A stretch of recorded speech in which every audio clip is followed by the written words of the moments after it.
यार stock market का ना एक दूसरा साइड भी होता है जहां पैसा बनता भी और डूब भी जाता है, लेकिन दूसरे साइड के बारे में कोई बात नहीं करता। एग्जाम्पल देता हूं। वोडाफोन आइडिया कभी 120 रुपए के ऊपर था और आज केवल 14 रुपीज का है। डेट का माउंटेन इतना बड़ा हो गया कि कंपनी उसके नीचे दब गई।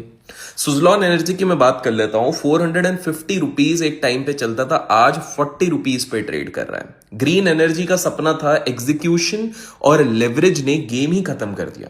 यस बैंक की मैं बात करता हूं। 400 रुपीज का था एक समय पे, आज 25 रुपीज का है। जितनी तेजी से ग्रोथ दिख रही थी उतनी ही तेजी से गिरावट वहां पर छुपी हुई थी। जेट एयरवेज की अगर मैं बात करूं, एक समय पे 800 रुपीज का था, आज के समय पे वो जीरो है। ऊपर आसमान में उड़ रहा था, नीचे मैनेजमेंट की गलतियों के कारण क्रैश कर गया।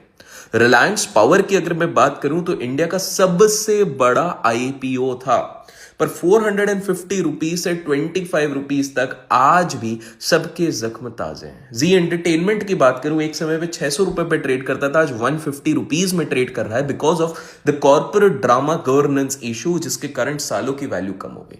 और इन सब से हम एक ही लेसन क्लियरली समझते हैं कि ग्रोथ का मतलब वैल्यू नहीं होता, हाइप का मतलब प्रॉफिट नहीं होता, और सिर्फ अर्निंग्स, एथिक्स और एग्जीक्यूशन ही लॉन्ग टर्म में वेल्थ बनाती है। क्या आप मुझसे एग्री करते हैं? कमेंट्स में जरूर बताइएगा। Stay humble, stay invested, stay alert.